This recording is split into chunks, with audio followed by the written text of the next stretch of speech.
And welcome back to our continuing coverage of today's World Championship quarterfinal bout between Fnatic and Edward Gaming. The Chinese squad are currently down 0-2. They need to win every game from here on out to keep their tournament hopes alive. Much like my South African brethren, who are currently playing against Wales in the Rugby World Cup. Unfortunately, for the local English crowd, your team is not, but hopefully my team can pick it up. Wow. Sorry, I had to get a dig. We're in a rugby country. This is the only time I can talk about this stuff, gentlemen. It's out my system.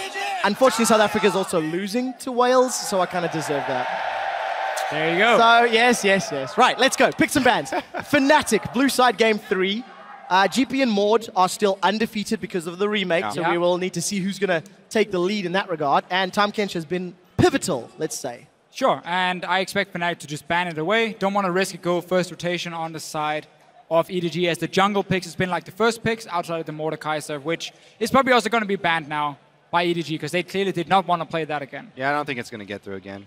And since yesterday, we're seeing Mordekaiser also banned on the blue side, not exclusively red side bans, which we were seeing during the course of week 2 at the World Championship. Definitely don't want to play Mordekaiser This on time the side round, of EDG. EDG getting rid of it once more. So, GP up, Lulu up, Tom Kench up, Jinx up.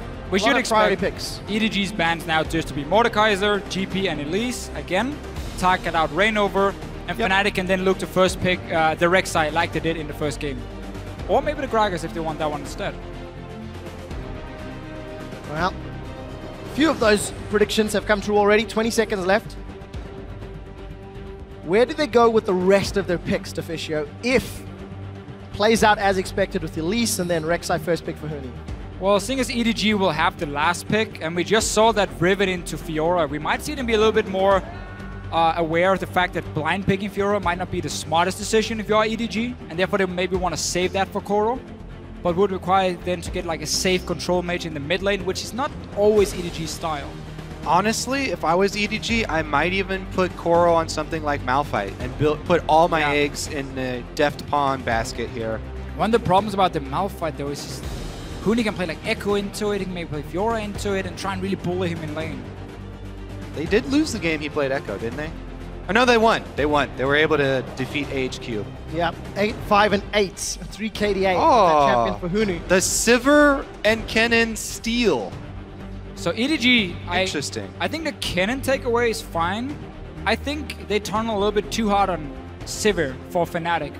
It's not necessarily a must pick for Fnatic in any way. They play Jinx already. There's a lot of picks Reckless can play. Yeah. The AD carry position. Reckless utility picks here being stolen away, I feel like is kind of a trick on EDG, because Reckless, we saw him just play the Jinx game. He's very well-rounded AD carry.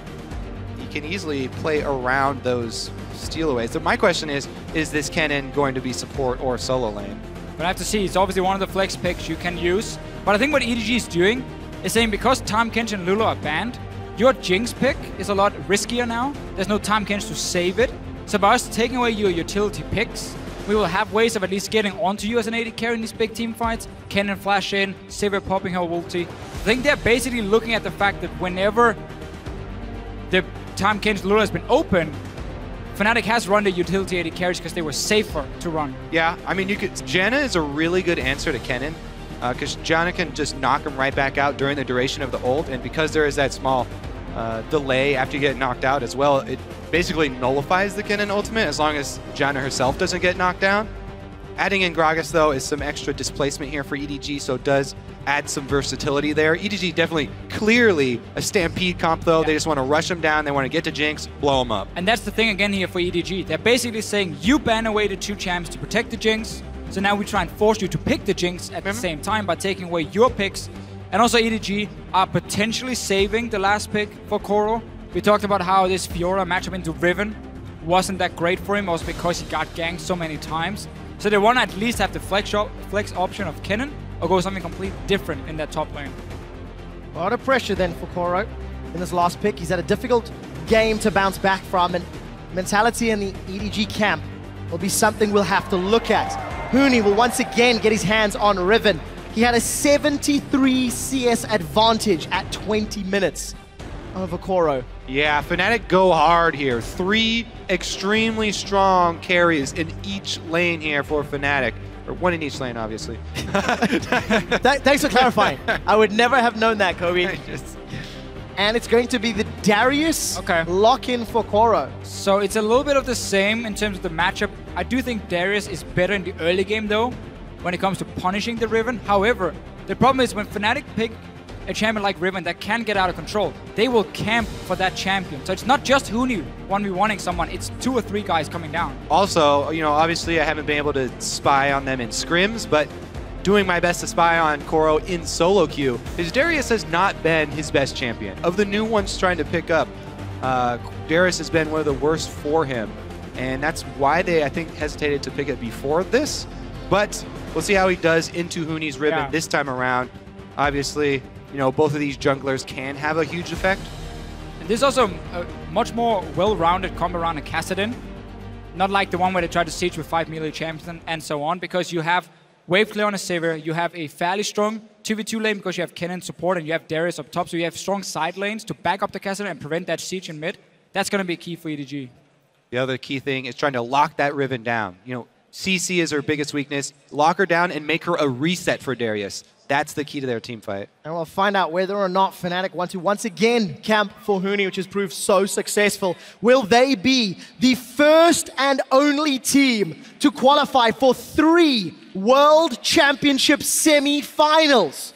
Jump on Twitter with hashtag FNCWin. Or will EDG start the comeback here and now? It's game 3 of the quarterfinal. Talking about lockdown, though, honestly, if I am Huni looking at this EDG lineup, I'm not scared. It's only a support Kennen that will get blown up really quickly and a small mini stun there to try and interrupt the combos. But if you are Huni and looking at this EDG lineup, you might just fear for the life of your AD carry. Because the Darius and the Kassadin and so on are not going to be standing there hitting Huni. They're going to obviously try and jump past him. Get onto Reckless, where his peel is going to be their Azir wall, though. It's going to be the Alistar, so it's decent what Fnatic has built there to protect him. It's just not a Tahm Kench. You're a much nicer top laner than I am. I think out only for number 1. I don't care about my AD carry. If they're diving my AD carry, that means I'm free to rip apart the rest of the Deficio team player. Always. Scumbag Kobe. Now Febiven is going to be once again facing off against Pawn. The last time we did see these two play, Pawn is able to get a little bit of a pressure advantage early on, managing to dance around those sand soldiers relatively effectively. Yeah, it was definitely a good lane matchup for EDG. Definitely something that Fnatic have also shown is they continue to pick for the team rather than individual lane matchups. And that's something a team has done for a very long time, in fact. They've come out and spoken publicly about it as well, where if players say they are not 100% comfortable, but for the team, for the strategy, for the play, it'll work. EDG walked over that ward, so Fnatic should be aware something is up. Yeah, they saw the ward being placed 100%, and it's just EDG trying to scout where Fnatic is starting, so they can see, okay, if Reino is starting on red buff here, where's he going to path next? Obviously, what he has done before in these lane swaps is then you try and invade into the enemy jungle, but you can't do that in this case, at least for now, because it's the Mako and Deft. Yeah, company on the bottom side. No invade there from Fnatic. They just kind of get the surprise lane swap on EDG.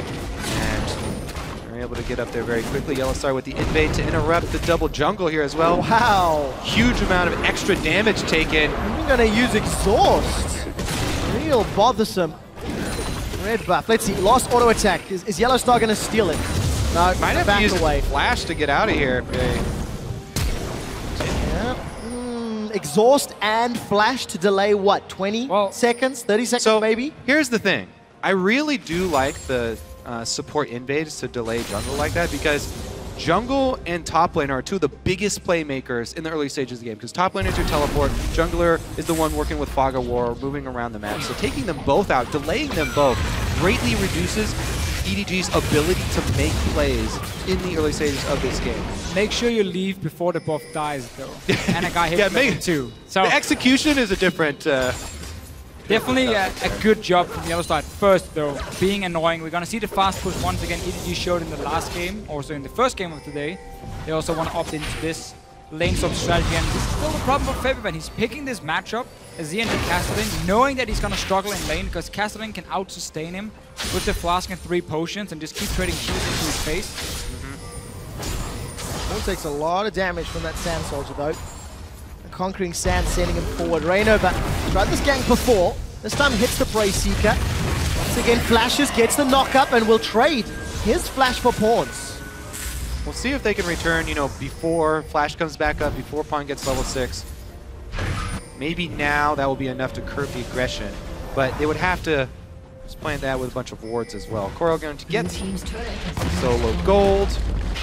Still a very good gank from Reignover, basically saying, we lost this lane matchup before, pre-level 6 Cassidy, and we're gonna bully you. They saw 3 guys on the bottom side of the tower, so they weren't afraid of face-checking into the bush, even in the 2v2 against the level 3 Cassidy. So I like the gank for Reignover trading flash, as long as he can return. Obviously it's the key thing, don't let him get level 6, jump away. But really for EDG, right now it's just about farm up your Cassidy in the mid lane, and then once we hit like 14 minutes, around that time, you swap him down to the side lane, you put Sivir in mid lane as the wave clear, and you just play this 1-3-1 setup again. Yeah, not having flash pre-6 in the mid lane for Kassadin completely changes the face of the entire lane. Pawn has to play so much more careful. He has to now use his Q mana cost on trying to get CS, and that greatly reduces the harassment. That's why I think vision around mid lane now is going to become extremely important. Febiven does have some already in place of his own, so... And he's got support. Huni's already peeling back through his jungle. Reignover's hovering or shadowing towards the bottom side of that river, and Huni not running the risk of getting dove up top. He just gets spotted by Clear Love. They're going to do a little bit of a battle over this Merc Wolf. Clear Love should win out. Right here, though, again, we see for the 2 top laners, Koro is very quickly to leave his lane, even though he might be able to get a few CS down there while the wave is obviously going to bounce towards him and just trying to shove it back because he knows Reckless is going to show up and push it back the other way anyway.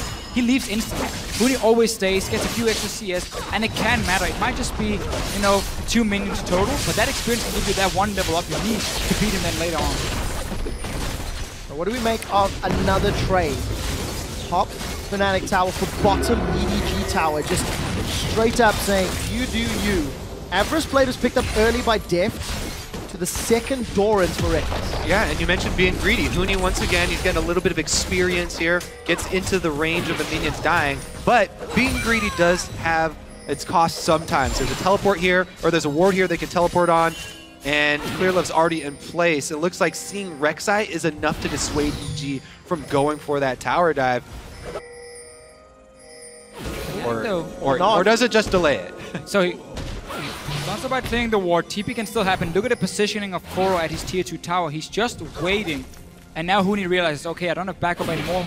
Move away. EDG, though, if they pull the trigger instantly, we're talking again 20 seconds ago, they might have been able to force something of Huni, but that would have cost the TP. And now, no flash in mid. Yeah, they don't pull the trigger, though, and Fnatic go for the move mid. The Flash Emperor's Divide sends Pawn to Reignover. Reignover's only level 4, though, and unable to get more damage down. Pawn can Rift Walk to safety. This will buy some time for tower damage, but they don't get the kill. Again, they force him away. They make sure Febiven can push this mid lane. And now with these outer turrets gone in the side lanes, I'm almost going to say that's going to favor Fnatic because of the fact that Darius is this low mobility they're going to make the counterplay on bottom.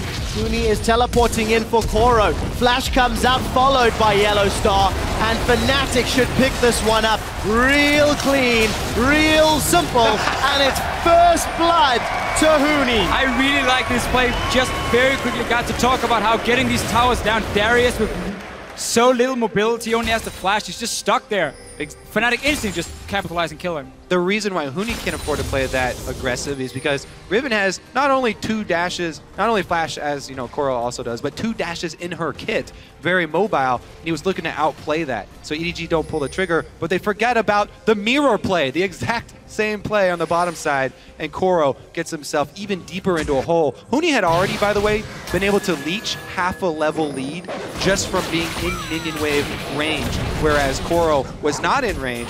So now he's just skyrocketing ahead. If they do meet up in the side lanes, it will be a massacre. And because EDG, when they were trying to make this play on the top side, they hesitated. They were waiting and waiting and waiting. Reignover shows they're like, okay guys, we're not going to go for the play. So that allowed Huni to get almost a full wave of experience. just a difference in teams and how quick they are to pull the trigger, how confident they are in this play. And the jungler as well. Because Reignover just did a drive-by, he went and did an extra camp. So all things, Fnatic really not wasting time. And another He already losing it. good start here for Fnatic. You know, if you step back and you look at EDG, Koro's gone back to this more tanky champion in Darius, substituted out in place of Amazing J, and EDG, they had a good start with that triple TP comp, but really it's been downhill from there. EDG just not challenging Fnatic just yet. Koro is pretty screwed right now. He's been relegated to the jungler, the worst place for a top laner. Koro just trying to scavenge in EDG's jungle, and he is ridiculously far behind, trying to catch up here. But as you said, it's scary for him to extend in any lane. It's always the problem about Darius is he's not really a split pusher. Because of the fact he cannot escape, he cannot really chase you down, he's a much better team fighter. So while EDG wants to 1-3-1, that's just to farm. They want to then group in together and fight with this comp here, pop that Sivir ulti, get to the backline of Fnatic.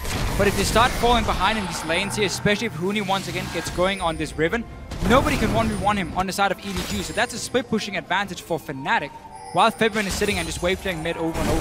Well, I like, again, the early Sightstone here from Reignover, trying to get vision to keep this lead that they have.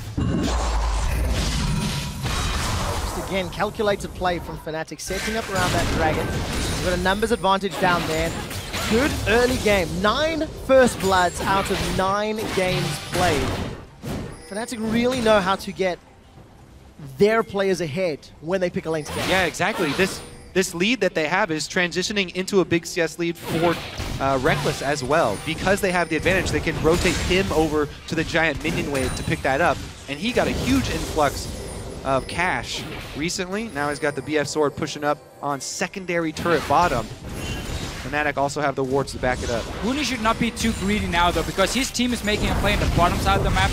Kassadin is the swap we talked about earlier, how you put Sivir in mid to wave and defend your towers, and Kassadin goes to side lane. It's very difficult for him right now because of the fact Fnatic is already grouped and start pushing in on the tower. But that means Huni needs to be careful top because his team is on bottom side and he's doing a camp. He's in trouble. Huni gets caught out and he's going to get dropped. Flashes over the wall. Broken wings out. Doesn't find the Baron wall. Manages to survive. Can Fnatic do the same thing down bottom? Pawn has been chunked to half HP. And the rest of Fnatic are sieging onto the tower. That's the thick part of the wall. Kobe, you're still stuck on that one. Fnatic get a bunch of autos onto that bottom inner turret. And Huni loses his flash for overextending. The dragon is still not secured yet, but Fnatic will now back away after having a little more time on that tower and a little more information. And that is a perfect example. You know, Darius is a champion who could not have made that escape. Riven, much easier to overextend and play greedy like that. Now that he doesn't have his flash, obviously, they're going to have to wait for wards to do that again. But the advantage has already been gained, and they're snowballing with it. And we really just get to see, in a lane swap, it's so much more than just, okay, we killed the first tower, lane swap is over. No, it's the play's happening 5-6 minutes after again, because the way you set up the minion where the tower should push down. Can you get that TP play where you 4v1, kill the enemy top laner, and so on? And Fnatic just executed that really well. Would still like to see Huni just back away from that top side. He likes to risk it and stay and say, oh, can I make a play Gotta here? risk it for the biscuit, Devicio. You gotta risk it for the dragon buff. And Fnatic make it count. Take a look at this. Febiven, 20 CS advantage. Reckless, 10 CS advantage. Yes, Huni is down 10 CS, but he got that first blood. He's got some time, and he's actually still ahead in gold thanks to the towers. And as I said, they've been funneling, you know, the large minion wave over to the other side, so the bank still coming in. And the key thing for top laners here is not the gold right now, is the experience. They're even at the moment, so despite Huni having to flash away. Nice trade in the mid lane though. Will become a problem for Febiven. These one-on-ones happening. Speaking of CS leads, that early gank from Reignover really changed the face of that matchup. The last time this played out was in that game that was remade. The only game where Fnatic did not score first blood. So as a team, they have 100% win rate officially when scoring first blood. Useless stat 101. EDG are grouped up in this middle lane. We've got some pressure their entire team here. They're A gonna wave clear. Siege with a Cassid and Darius. Nice. You have an auto attack reset of your W. That's crazy to see right there. Siege. Boom, W in your face. Hashtag worth. Problem for EDG was they had to use teleport back to lane in mid to defend the tower and then push it out. So now that split pushing component that was supposed to put pressure on Fnatic is not there. I think it's a very clear point though there. EDG, they obviously know that they don't have much they can get outside of chasing somebody down with a Sivir ultimate in open ground. This is a Stampede comp, that's what they have to do. So Fnatic, they also know this, they're playing around it while they're waiting for people to go purchase items. They just play defensively at the turrets. They know that there's not really a big threat of EDG, even in a 4-person siege, getting much done. Febiven manages to get his way to safety thanks to those shifting sands. But with 14 minutes in, only a single kill on the board. Again, a slower pace to the early game. Huni is nowhere near as far ahead as he was in the previous game. And despite the early pains on Koro, he's still late in CS, he's still even on levels, he's still relevant in this game. So EDG are going to have the option to Stampede if they can find the right vision and the right position on the map.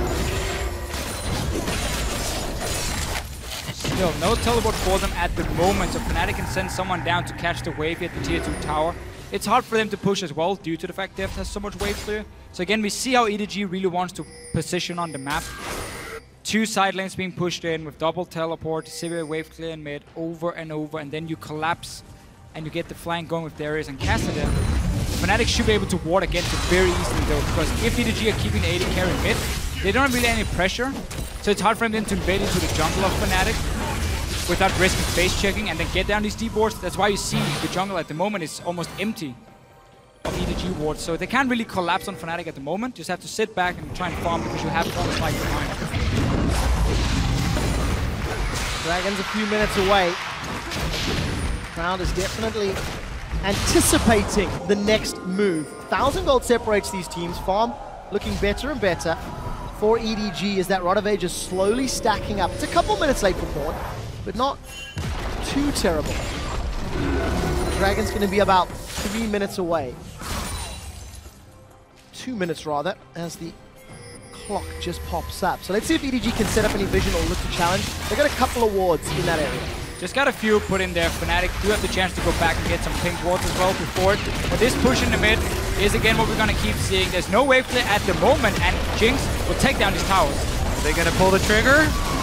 Misstep from EDG. Mako gets head-butted backwards, and that Slicing Maelstrom does nothing. Apprehend pulls Reignover back, and he's going to be the sacrificial queen of the Xur side. Rekkles is left a little bit alone, and Koro has got the Noxian Might. Flash comes up from Clearlove, but Rekkles manages to get away. Super Mega Death Rocket gets a kill, gets a reset, gets Rekkles excited. He's got a double. He's looking for the triple. Look for the zap. Is it on cooldown? Not going to get fired just yet. A 2 for 2.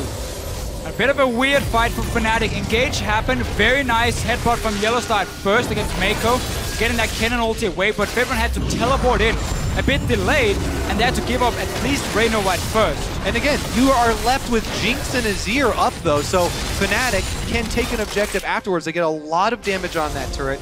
Mid lane pressure here. They don't stick around for it actually because of the early revive times here for EDG so far. Did get about half of it. Keep seeing this mix for Fnatic in terms of how they want to play the game. Last game it was, okay, Rekkles, you just sit on your own in lane, Huni, we camp for you over and over. This game, they've been giving all the big waves to Rekkles on this Jinx, letting him farm up as much as possible, and that's paying off in this fight. But look at how late Febiven is going to be to the party. Big difference there was also a teleport used for EDG. Almost everybody used their flashes, one left on each side, but now Fnatic do have the teleport advantage, and you can see the cross-map play after this. There's the Emperor's Divide, though, to put a stop to the Stampede and allow Fnatic the counter-attack here to pick up the double. And remember, they also got the turret out of that as well. As we jump back into game, Huni was under pressure from Mako, Koro, and Deft, but he does get out alive. The rest of Fnatic, are they grouped in the middle lane? Why is EDG sending Deft to try and gank someone? He needs to sit in mid and always wave clear, so Fnatic cannot just keep pushing the waves up so easily and then rotate between the lanes. Look here now, suddenly we see both Dragon and bot lane towers open because Fnatic freely got to push mid tower and just move through the jungle. Second Dragon should be picked up, careful. zero cost to Fnatic. Huni gets the big top lane farm. Oh, he got the whole turret, not even just damage off of it. Grabs that tower, and they extend their lead further and further away. That Stampede becomes less and less worrying when you're charging at them with bunnies instead of rhinoceroses. Yeah. You can't afford to misallocate your resources if you only have one real wave clear there. Especially because Death time Kassadin in transit costs them a whole turret and dragon. Kassadin is so key to catching off the targets and just chase after them, slow them down your own single target damage. EDG today, whenever they're falling behind, have shown us some very poor shot calling. Randomly kind of move members around, don't really know how to react to what Fnatic is bringing. But you could say that's true of their World Championship showing thus far. Sure. It's been a tough showing for EDG. They fell so far behind the Bangkok Titans. Had to pull that game back. And as a team, they just seem to be coming apart a little bit, despite Hora returning. They find themselves in another incredibly difficult situation as they get to 20 minutes. They're down that 4,000 gold. And Fnatic poised to advance to the semifinals, poised to go to Brussels. Yeah. Things do look very difficult for EDG right now. If you want to try and look at it from their point of view, they have to now rely on a mistake, an unforced error from Fnatic. Because all their big playmaking abilities are down. All the flashes were blown. Both teleports were blown in the last one. So right now they're just trying to play defensive vision, sort of wait for the big flashes to come back, because it's an all-in team. You pop Sivir ultimate, you try and have everybody pile on, and jump back and hope that you can burst down someone from Fnatic.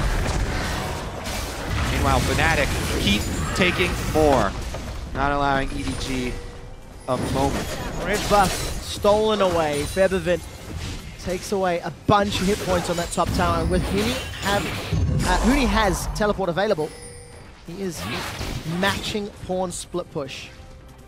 With no TP on the side of EDG. So again, they invest everything onto that fight in mid lane, trade 2 for 2 and even lose a tower. That was kind of the way for EDG to get back in the game, because they're going to keep trying to split push with the Kassadin. But Fnatic also runs double teleport this game because Febiven knows what's going to happen. So he can also sit in the side lanes and try and at least push it back. And we've got a little bit of time here, and we've mentioned how EDG have struggled this series. I think a little bit of props to Fnatic. There was a fair amount of fear from local fans that Fnatic may be a little shaky. Their week 1 performance wasn't great. Their game against HQ had a couple of questions, and as a team, the week's prep has seemed to pay off. Yeah, I think a very big deal for Fnatic is they're showing us more champions that fits the meta really well. Jinx for Reckless is so key for me because he was playing Sivir and Kennen as basically only AD carry all the time. Was that going to be a big issue?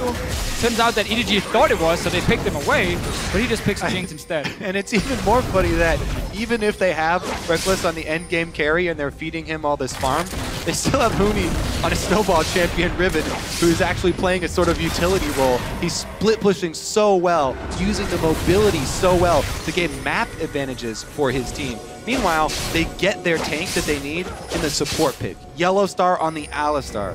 His ultimate is one of the only supports that can really turn into a mid-game and late-game tank because of the power of his ultimate. And here he goes, playmaking as well. And a flash forward, that unbreakable will is up. Mila's been caught. He does have flash. Yellow Star may have bitten off more than he can chew. Pawn is looking to chase with Riftwalk. Here comes Reckless. The Mega Death Rocket does not find a target, and Yellow Star sent home with a drink in hand. Mila drops the cast, and they get one, punishing the engage. Well, Yellow Star went That was a large crazy. man to pick a fight with. Yeah, a little bit crazy in that one. Teleport behind, gentlemen. Koro wants Fnatic blood. Maiko comes in and Rainover holds him in place. Febiven puts the golden disc down, but it may not be enough. The upper hand pulls Reckless backwards, and EDG will not go down without a fight. There's a double kill for Huni, but it's matched by a triple kill for Koro. Great job by EDG pouncing on Fnatic with the opening that they created. That Yellow Star made that unforced error we were looking for the EDG fans, and EDG are able to jump on them for it. Fnatic need to calm down. They still have the advantage here. They can still pull this back. They just have to wait for everyone to regain map control. But look at EDG. They don't let Fnatic get away with that mistake. And we see what their comp can do when it gets to take these fights here, chasing onto the backline. But why is Fnatic staying? You just lost your support and you're against double teleport. Why would you ever start pushing?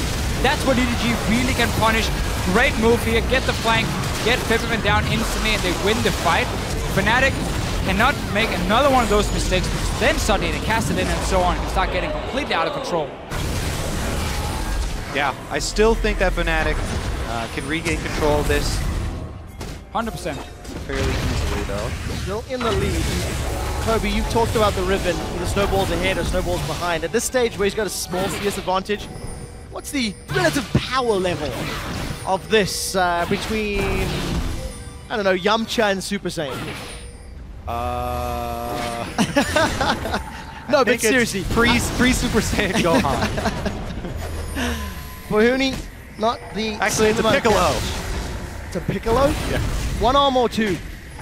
Two. Okay, we'll stop. We completely lost the fish. You're going too completely lost the fish. Dragon has respawned in the meantime. And EDG are the ones with control of the river for now. They've pulled it out. This is bold by EDG. Fnatic might want to try and rush a Baron instead and force EDG away from it. Huni's down here on the bottom side, trying to be annoying. There's no teleport this time around for EDG, so harder to get that flank going. Fnatic really wants to get a 5-on-5 team fight, where they can protect Reckless and Febiven. Where they can set up as well. Again, the teleports are down. They have to work around these big cooldowns of the teleports and the flashes from EDG. EDG, every time they have these up, then they make the big all-in play. Risky for EDG. Now, look here. Huni's on the side. Fnatic was looking to pull the trigger. Huni wasn't able to find the angle in EDG. They are drawing this game out. Their gold lead is shrinking in a relative value.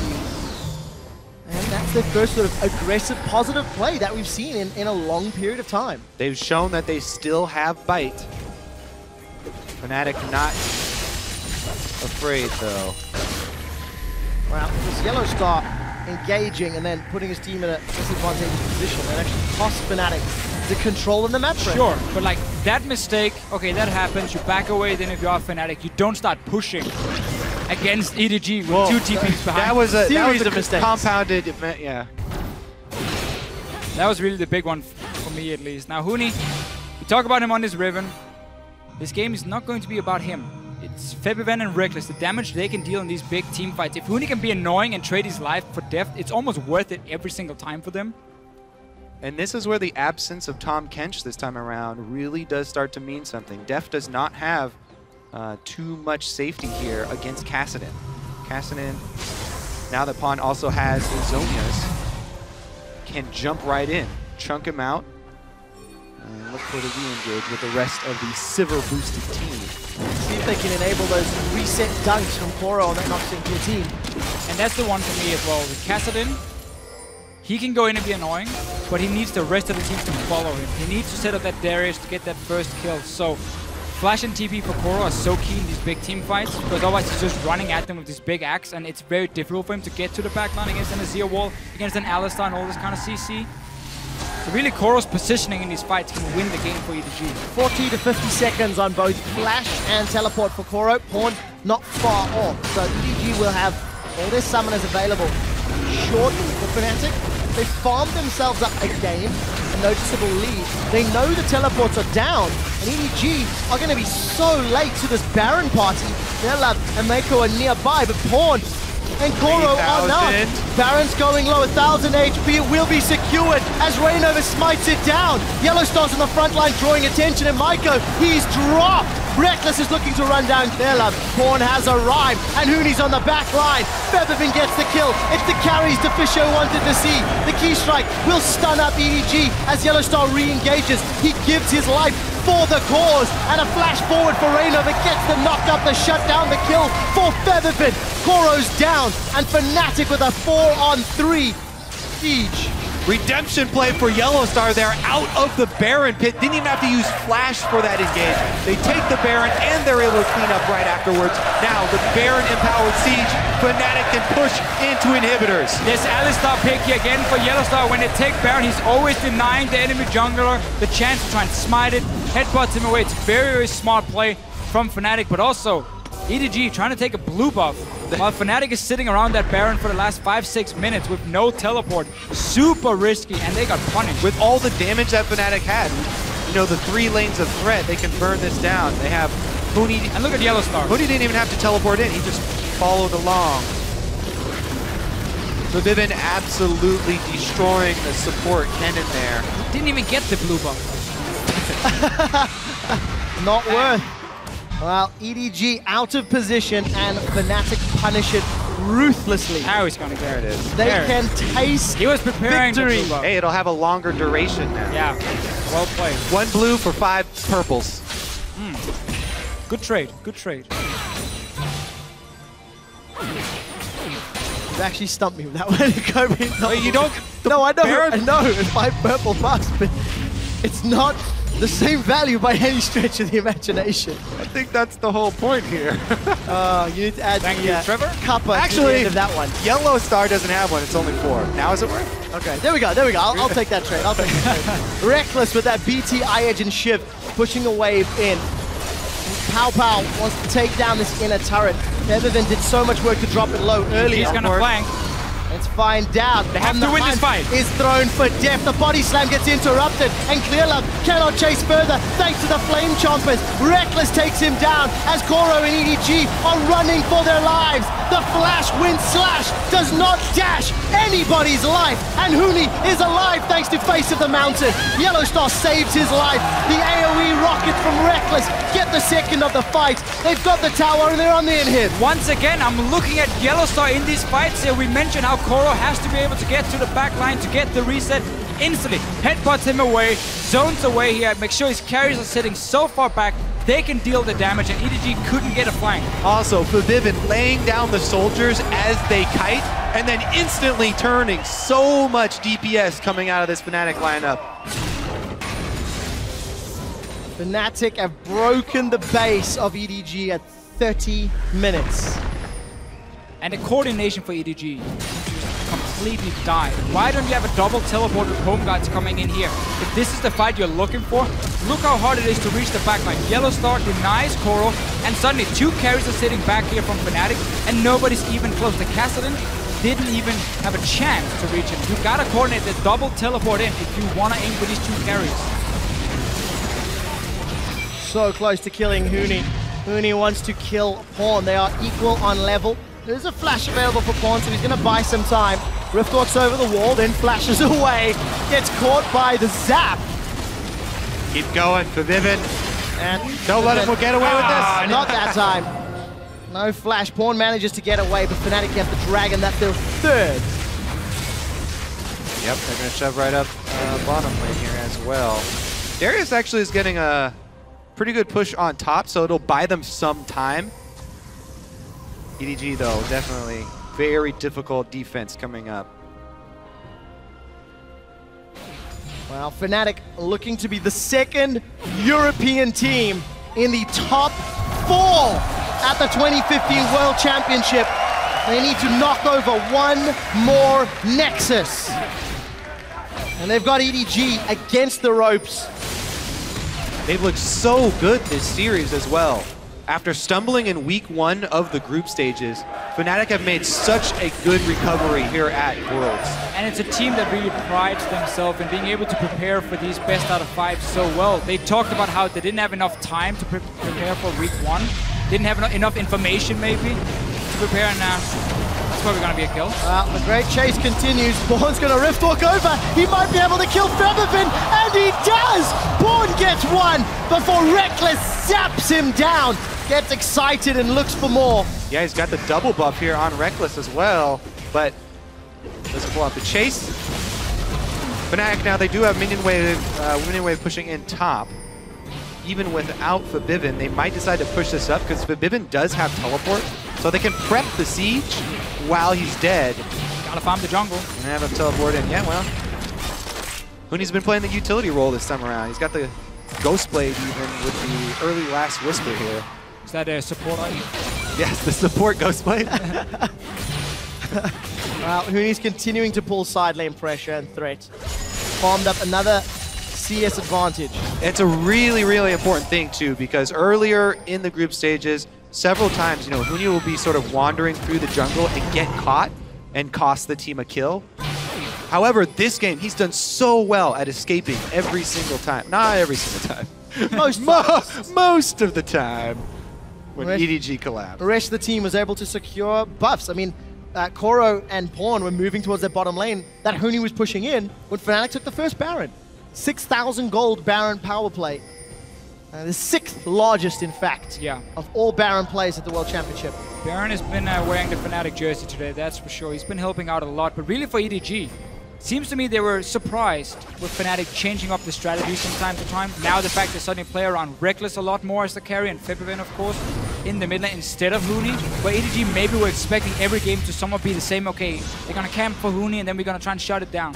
Yeah, EDG to me look like a team that's still trying to adapt to the world's meta. They tried to pull off the 4 global comp, you know, after seeing it such success here at Worlds in such a short time. They tried to learn it and use it, and then they, in such a short time, they also try and use the Veigar Siege comp after seeing it here, but it didn't work out for them either. Fnatic burning this Baron down. Well, they've got it before EDG are even in range, and Yellowstone started to initiate. Pawn is knocked up in the air so long he may as well have frequent flyer miles. Pawn will try to rift walk away and get shut down. Rainover is out. It's a double for Reckless. He wants to run down more. Deft, his brother in arms, will be his dead man in arms. That's a triple. Huni finds Clear Love in the back, and Reckless with the rest of Fnatic. They're on to the Nexus, and Fnatic will advance to the semi-finals.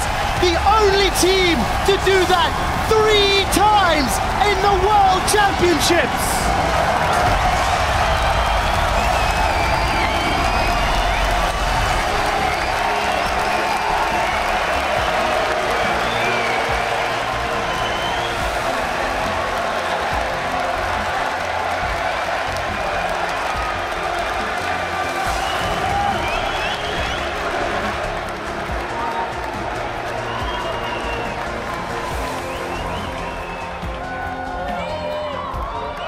Fantastic play from Fnatic, and great to see sportsmanship between Reckless and Deft.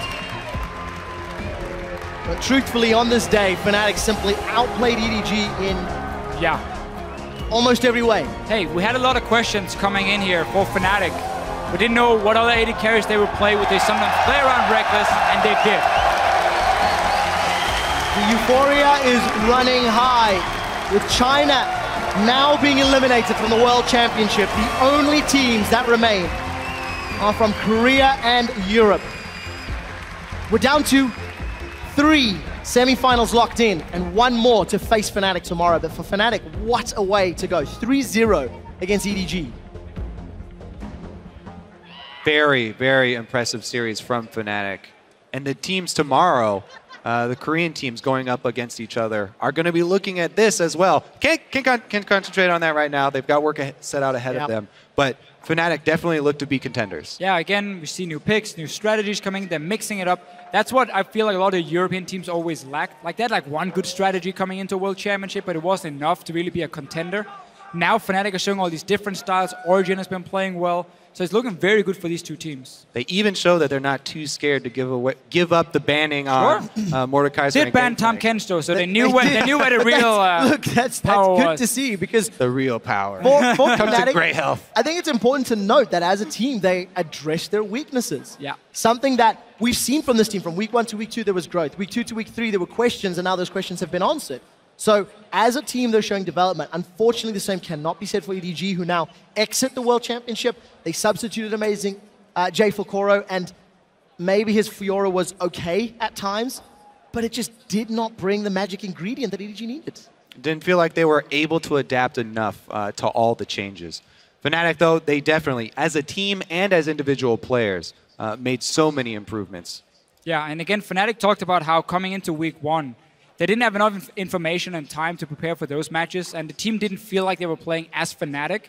That was changed for week 2. They had more time to scout. Now coming in, obviously, to the semifinal, you have so many VODs you can go through now of these teams they're going to face, so they have enough time to prepare, have enough information, and that's what they normally use to get these very good pick and ban phases coming into these best out of 5 series. And they really pride themselves in having a great infrastructure around the team and then star players in every single position. And that's why they become such a good team. Yeah, and it's working out for them as a team, demonstrating the ability to grow, to adapt, to lean on all sources. Reckless and Yellowstar, you can see, are getting set up with Shock shortly to celebrate that victory and the fact that they will be seen in Brussels in the semifinals. But what does this leave us now for the patch? Where does this leave us for the state of the game? Because I think the picks and bans is one of the most interesting. I had a discussion yesterday. At what point does GP and Mord start being let through? Because you can get one if you let both through in theory. Yeah. I honestly don't think we'll see it again.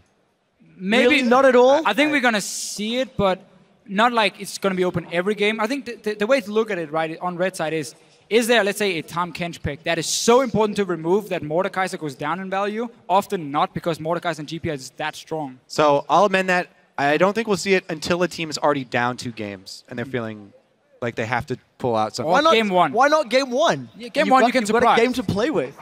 See if it works. You get an advantage and you can do it the rest of the series. Then you can say that you think you'll see it. I think that we won't. I'm just spitballing here. I'm just spitballing. Because it's something that at some point you have to answer the question, what do you do about GP Mord? We're seeing now in the playoffs teams are banning it on blue side. Mordekaiser, that is. So that's already a change from what it's like, I feel like we saw a good preview, though. I was talking about Gangplank is actually pretty good into Mordekaiser because of all the zone control and all the slows and how it's so dangerous when Mordekaiser to try and navigate around barrels. It's scary to give those both up because they could take the Gangplank. And after we saw the remake, they decided not to leave those 2 open and not to go for that again because they got to the later stages of the game and they're like, we weren't able to snowball this. Mordekaiser will probably lose now. Undefeated both GP and Mordekaiser. We'll have to wait to see when that will change. For now, though, the interview is ready. So we can head over to Shocks to talk to the victorious bottom lane of Fnatic. Thank you. Thank you very much. Joined here by Yellowstar and Reckless. After making it to the semi-final of the World Championship with Fnatic. Let's maybe start about the beginning of the series. I can imagine that was the most stress going in there and that really chaotic play coming out of EDG, which cost you when you played them at MSI last. Talk to me about that game, your beginning to the series. Yeah, especially when we saw the triple TP, we're like, oh, what's going on? How should we plan to fight? What should we do? Because it was really surprising. And beforehand, they actually picked Jace. Something that is not common, so we were not panicking. We're just talking, and see how we should do it.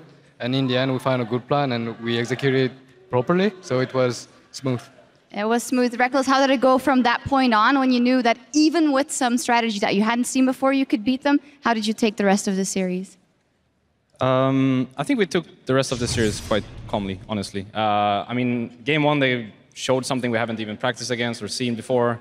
So we had to adapt in the actual game and talk a lot and make sure that we don't play their game because obviously they wanted to play one of these games where we gank top and there are 5 people top and then we gank bot and there are 5 people bot. So we just tried to adapt as much as possible in that game. And then after the game we were kind of well, since we're 1-0 now, they might go back to standard or they keep going with this kind of things. So we were I think we just kept up the communication, honestly, both in the game and outside of the game. And then we made sure we were fully prepared for anything they could throw at us. And yeah, we showed some strategies of our own as well. And I think we did a good job today. I think all around you showed that you can tackle a lot of things that people throw your way. Yellowstar, you've been in 5 World Championships already, yet there seems to be a distinctly different vibe to you in this squad. Could you name maybe one thing that you think is or working very well in this team that's allowing you to play this good?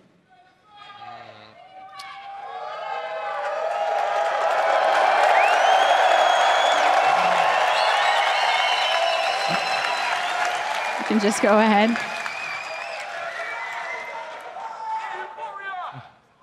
There is no real miracle. There is no secret. The only reason we're here right now is because we're practicing. Everyone get along really well. I think that helps a lot. So as long as you have fun together, I'm always well surrounded. So I really enjoy the game. I really enjoy working with them, playing with them, hanging with them. So I think this is what makes us strong, really. No magical element. Reckless, you've been looking for that squad to do great things with. Tell me how you've experienced Worlds so far and how far you guys could possibly go. Is the thought slowly creeping in that you could go all the way, or do you not let that happen? I think after the group stages we were quite not quite sure where we were as a team. I mean, we showed 3 pretty good games and then pretty bad ones, honestly. So going into the series, even today, we weren't really sure which Fnatic were going to show up. But at the same time, we're a team that put down all of our time, honestly. Like, we just wake up, play the game, and then go to sleep. And we talk about everything and make sure that we're fully prepared for every situation that can possibly happen. And I feel like we came together today here on the stage. And if we keep going like this, then I think we have all the chances in the world of taking the whole thing. But at the same time,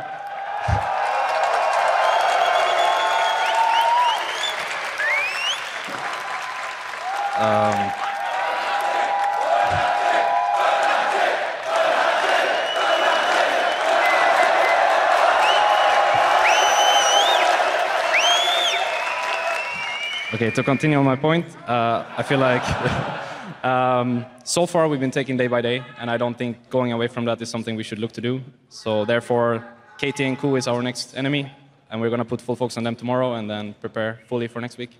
All right. One more thing, maybe, because I know that we also have a chat with Febiven coming up later, and it has been remarkable how much he seems to have grown between MSI and now. Could you tell me a little bit about your experience with him and his resolve? Yeah, so Febiven, for his first year, it's really impressive on how fast he improved. We had to work a lot with him, like the mindset, because obviously when it's your first year and then you get to play against the best players in the world, it's not easy at all, especially when you're that young. And I mean, we have a really good staff behind us that is working really hard as well. So, you know, it's just a combination of everything. Combination of factors. And 2 European teams in the semifinals at Worlds. Also,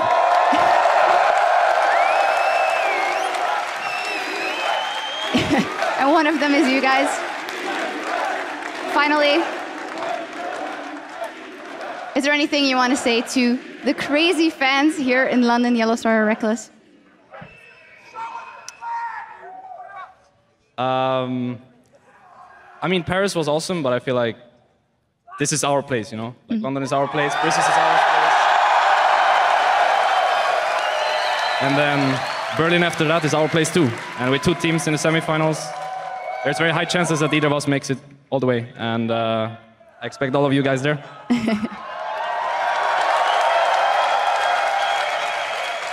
Anything left to add, or are you good? Thank you for being awesome, and just you coming here to watch our games means a lot to us, so thank you.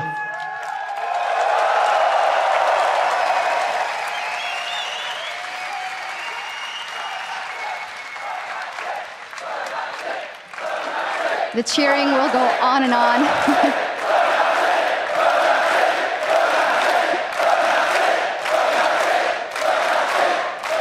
Cheering will go on and well-deserved. Thank you guys very much. Fantastic performance. Fnatic in the semifinals. And now back to the analysts to wrap up the day.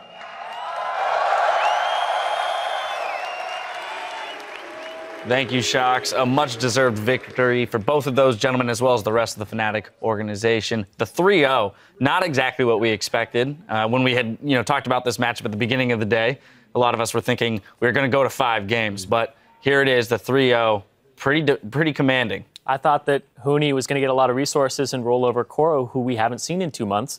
And I thought that 3-0 was something that we definitely could see today. But after that first game, I did think it was going to go to 5, just because of how close it was and the different strategies that we were seeing. Yeah, and I think that this was a 3-0 series. And don't get me wrong, Fnatic made me a believer at MSI. I think I said it back then as well, that I went into MSI and I didn't really have really high expectations for this European lineup. And ever since then, I've always kept a really close eye on Fnatic. And I think the thing that impressed me today is that game 1, to me, Yellow Star carried that game. That re-engage was superb, and he brought them back into it, right, with great shot calling.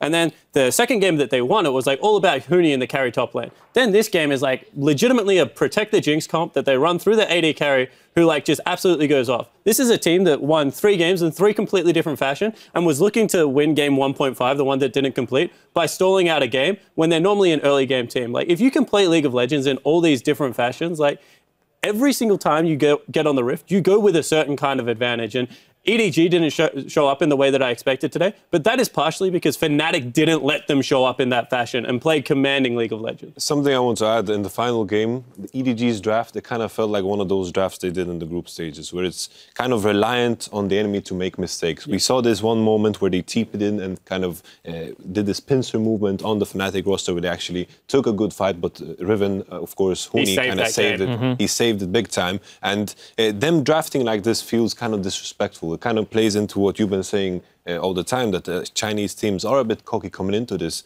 And seeing them draft in such an important game in that matter is kind of disappointing to me. I think we saw it in the draft and we saw it in the play as well. When they were chasing down Febiven in game 1 and they could have double TP'd to the bot lane to possibly end the game, that was something I thought they were just overlooking. They could have at least tried it. They could have gone for that play. And it showed in their draft as well. But something I want to touch on is the draft, the Fnatic that you were touching on.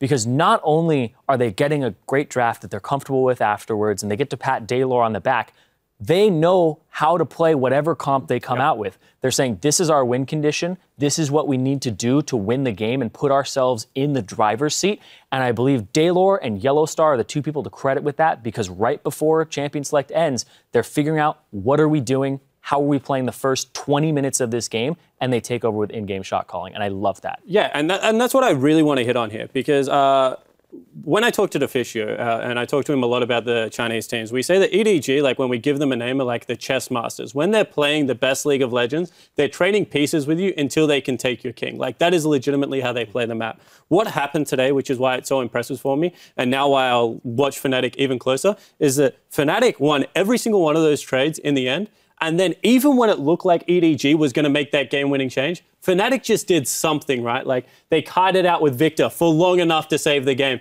Huni somehow picks up a kill on the AD carry to delay a Baron that would have come through in 22 minutes in that game. Somehow a headbutt pulverized at like 3,000 gold deficit in game 1 completely swings the whole momentum. And if you're able to just have X-factor moments like that, it's not like they have one. They had one in like every single game. You're just going to win League of Legends. It's also the fact that, like, in the first game, that big team fight, the thing that was worrying me coming into this and predicting that Fnatic would win, the one thing that kept me worried for Fnatic was EDG's kind of way of fighting in the later, the scrappiness and the way they kind of find intelligent ways to catch people off guard. And that never happened. The moment we saw that fight that kind of won them the game in the first game, I was relieved.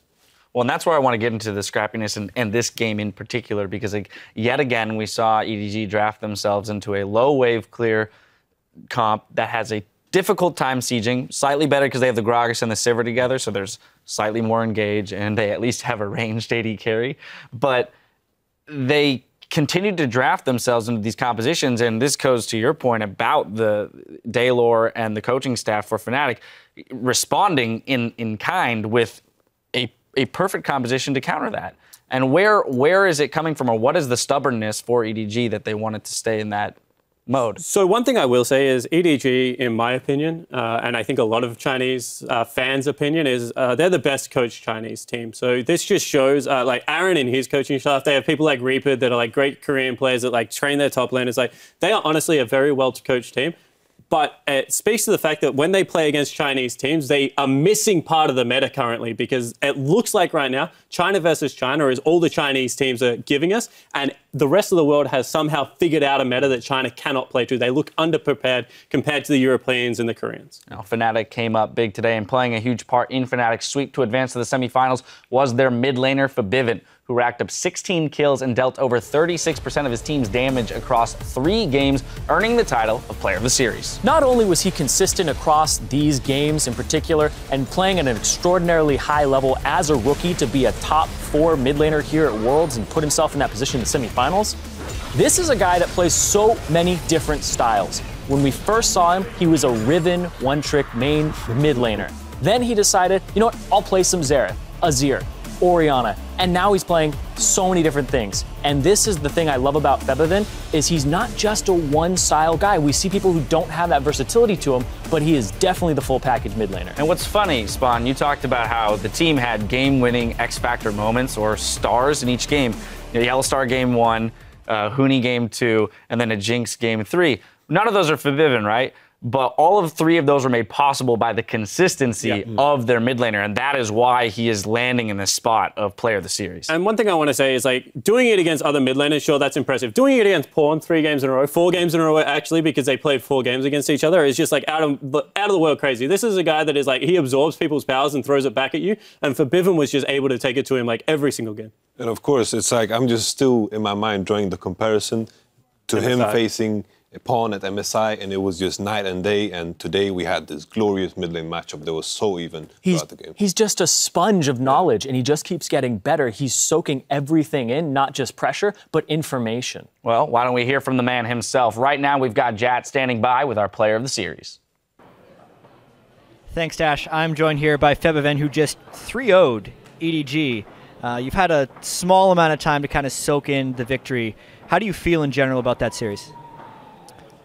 I feel really great after the series because I really didn't expect that we would 3-0 them because they're a really strong team. They have really strong individual players, but we managed to get a good early game every game, basically. And when EDG falls behind, their team communication falls apart, I think, because they speak different languages in the game, and we were just a better team after getting the good early game.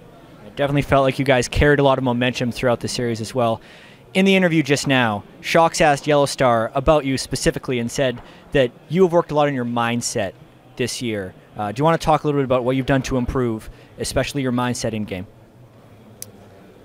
For me, I've been focusing on my mindset because it was my weakest point. I try to always stay positive, always try to learn anything I can, and even though it's hard in Europe solo queue because there's so many trolls, and it's I managed to get a good mindset for this tournament, and it's helped me a lot because 1 year ago I would get mad or like frustrated very fast, but now it's completely different. So if something bad happens in the game, I can just get over it, and then I can just focus on the game and win the game. And the upcoming game will be the semifinals now. You guys face the winner of the Coup Tigers versus KT Rolster. Ask this question every time. Is there a team you would rather face after the results tomorrow? And how are you looking at that matchup that's happening tomorrow? I think I would rather... for me, it doesn't matter who we face, actually. But I think Coup is the better team, so I think we're probably going to face them. But I'm not sure yet because scrims are not like the real matches, so it can go either way. We have a lot of time off now, or like a few days, and we will definitely be prepared. Have you actually had a chance to scrim both of those teams back in the group stages? Yes, we have been scrimming basically every team. Excellent. Thank you so much, Febiven, for the interview. Congratulations on the victory. Let's send it back to Dash at the desk.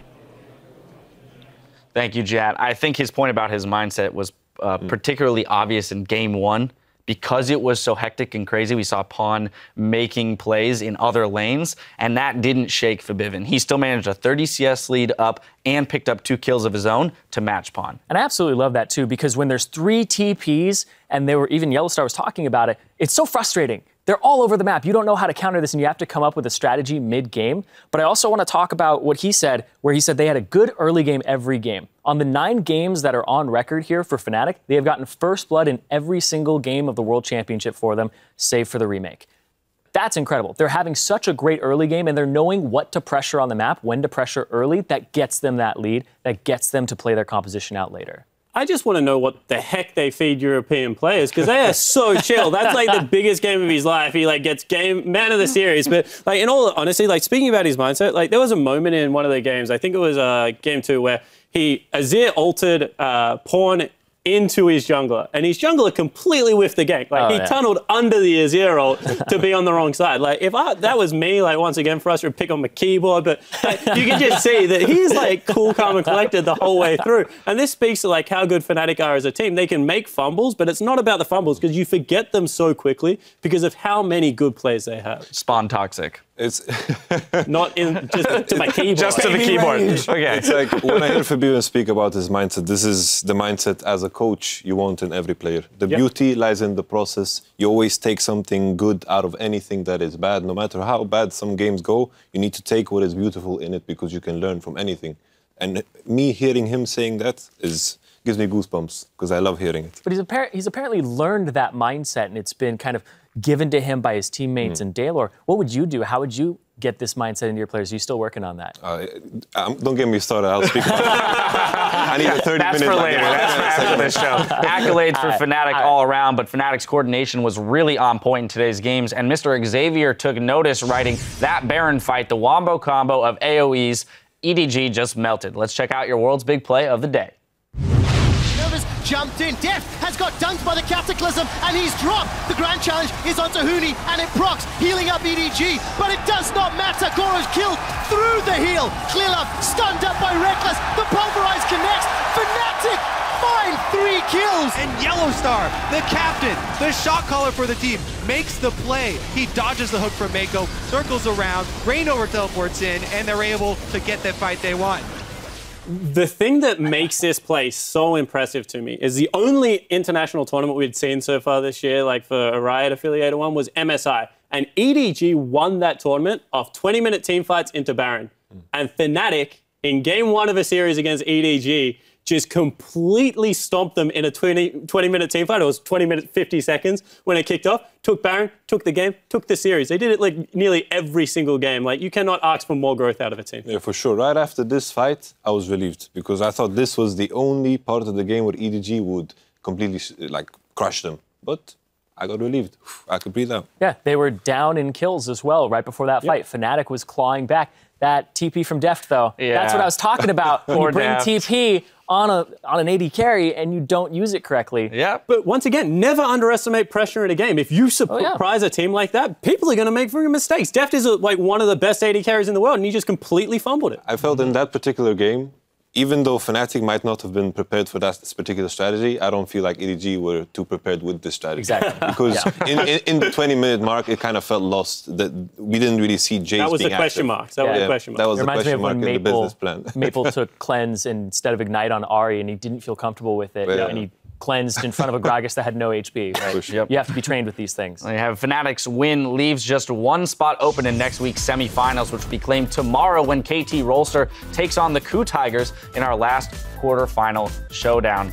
Gentlemen, knowing that Fnatic is going to go up against one of these teams, Jat asked Febiven which of these 2 teams he'd rather face. He thinks Coup is the stronger team. Who do you think Fnatic has a better shot up against in the semifinals? Personally, I feel like if KT face Fnatic, I feel like KT have a stronger chance. But Coup against Fnatic, I feel Coup will beat. Like, Coup is the kind of team that dissects team, and Fnatic have shown so much diversity, so it's so hard to dissect anything at all. But when it comes to KT and the Coup matchup, I feel like Coup is going to win, but I feel like KT is the stronger opponent for Fnatic, because if Huni is in a situation where he falls behind, it kind of shows. But in these 3 games, he was almost never behind. So in your opinion, Fnatic's in a good spot, given the fact that the team they're better suited against, you think will win in tomorrow, or will lose in tomorrow's matchup? Pretty much, yeah. Yeah, I think that Coup definitely is a team that's very experienced against KT, and I expect them to be able to take the matchup. And honestly, I don't know who is favored in the Coup versus Fnatic matchup. All I really care about is it's Smeb versus Huni, Riven versus Riven, and I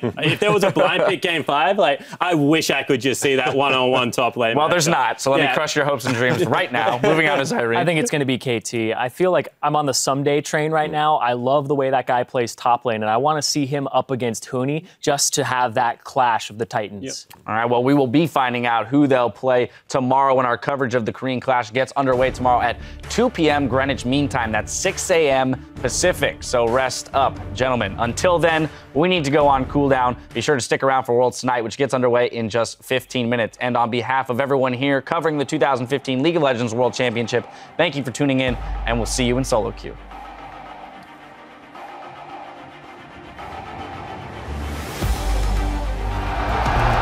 Crowned 2 semi-finalists already, and today we find the 3rd. Quad's in so much trouble. Yellowstar needs to hit his combo. Flashes for the knock-up hit, but pulls backwards. Mako saves him. The knock-up finds 2. The double And the maelstrom lands Edward Gaming. Did you ask for a more interesting way to start the quarterfinals? It's a messy fight so far, 2 for 2, and it's jungler on mid lane action. That's a triple kill. I think I remember. Yeah, the Gragas threw the ult, and Bora flew like into the wall on the other side of the pit, and we were all going super ham. So Bora did nothing last team fight, right? I had no CD as well. Big AoE. Mako's been tagged, and Acquired Taste will not even be needed. Get excited with Reckless. Fnatic crush Edward Gaming. Flash comes up from Bailout, but Reckless manages to get away. Super Mega Death Rocket gets a kill, gets a reset, gets Reckless excited, but it may not be enough. The apprehend pulls Reckless backwards, and EDG will not go down without a fight. It's a double for Reckless. He wants to run down more. Def, his brother in arms, will be his dead man in arms. And Fnatic will advance to the semi-finals in the World Championships.